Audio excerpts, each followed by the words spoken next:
جی ناظرین، نبی کریم صلی اللہ علیہ وآلہ وسلم کے گستاخانہ خاکے بنانے والا کارٹونسٹ اپنی ہی گاڑی میں جل کر جہنم واصل ہو گیا ہے۔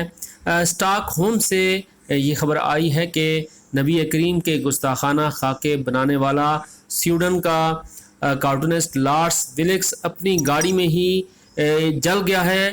ویلکس کو 2007 میں بنائے گئے خاکوں کے بعد سے حکومت نے پولیس کی سیکیورٹی دے رکھی تھی۔ امریکی نشریاتی ادارے کے مطابق سویڈن کی پولیس نے تصدیق کی ہے کہ 75 سالہ لارس ویلکس کار اور ٹرک کے درمیان تصادم کے نتیجے میں ہلاک ہوا ہے۔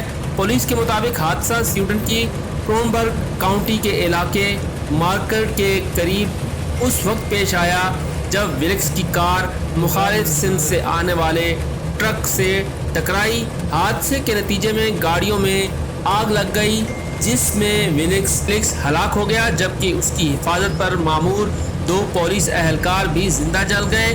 پولیس کا کہنا ہے کہ حادثے میں ویلکس سمیت ان کی حفاظت پر مامور دونوں اہلکار ہلاک ہوئے ہیں، جبکہ ٹرک ڈرائیور زخمی ہے جسے ہسپتال میں طبی امداد دی جا رہی ہے۔ پولیس نے اپنے ایک بیان میں کہا ہے کہ فوری طور پر حادثے کی وجہ معلوم نہیں ہو سکی۔ پولیس ترجمان نے حادثے میں کسی بھی تخریب کاری کے خدشے کے تاثر کی تردید بھی کی ہے۔ انٹرنیشنل میڈیا کے مطابق پولیس ترجمان نے صحافیوں کو بتایا کہ حادثے کی وجوہات جاننے کے لیے تحقیقات کی جا رہی ہیں، جبکہ حادثے میں پولیس اہلکاروں کی ہلاکت کی وجہ سے پراسیکیوٹر آفس کے خصوصی سیکشن کو تحقیقات تفویض کر دی گئی ہیں۔ واضح ہے کہ ویلکس نے 2007 میں حضور اکرم صلی اللہ علیہ وآلہ وسلم کے گستاخانہ خاکے بنائے تھے، جس پر مسلم دنیا کی جانب سے سخت رد عمل آیا تھا۔